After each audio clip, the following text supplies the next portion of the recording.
Car salesman ignored me thinking I couldn't afford anything until I bought his dealership. I'd been driving my old 2009 Honda Civic for 3 months while secretly negotiating the acquisition of Premier Auto Group, the city's largest luxury dealership chain. Walking into their flagship Mercedes location wearing my paint-stained work clothes and scuffed sneakers, I wanted to see how they treated ordinary customers before becoming their new owner. The moment I stepped onto the pristine showroom floor at 2:15 p.m., Brad, the senior sales manager, looked me up and down with visible disgust. He whispered something to 2 younger salesmen who immediately started snickering. "Can I help you find the Honda dealership?" he asked loudly, making sure everyone heard. "It's about 3 miles down the road with the used cars." Other customers turned to stare as Brad positioned himself between me and a gleaming S-Class. "This section is for serious buyers only." When I asked about test driving a vehicle, Brad's eyes narrowed. "Our insurance requires pre-qualification for vehicles over $80,000. He handed me a clipboard with a credit application. "Fill this out completely, including employment verification, and we'll see what we can do." His tone made it clear he expected me to fail. I started filling out the paperwork when he returned with security. "Sir, I'm going to need you to move along. You're making our legitimate customers uncomfortable." The security guard grabbed my elbow as Brad announced to the showroom, "Folks, sorry for the disruption. We maintain strict standards here." I pulled out my phone to record the interaction, but Brad grabbed my wrist. "No recording on private property without consent." He physically walked me toward the exit while other customers watched in shocked silence. "Come back when you can afford a down payment on a bicycle." The security guard escorted me to the parking lot as Brad stood in the doorway,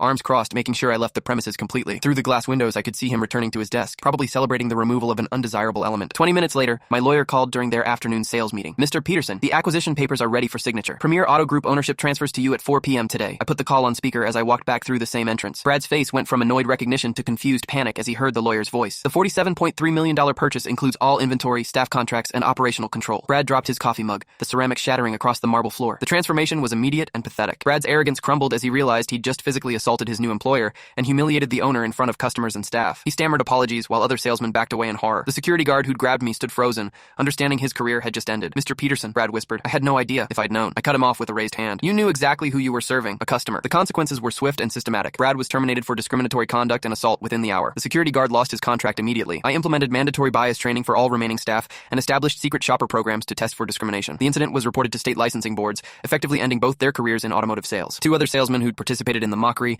received formal warnings and probationary reviews. The story spread through the local automotive community within days. Video footage from the showroom's security cameras became evidence in the civil rights complaint I filed. Brad's termination for cause meant no unemployment benefits, no references, and permanent notes in his employment record. The dealership's insurance faced liability for the discriminatory treatment, leading to policy changes across their entire network. 6 months later, our customer satisfaction scores had increased 34%, and sales were up 28% after implementing dignity-based service standards.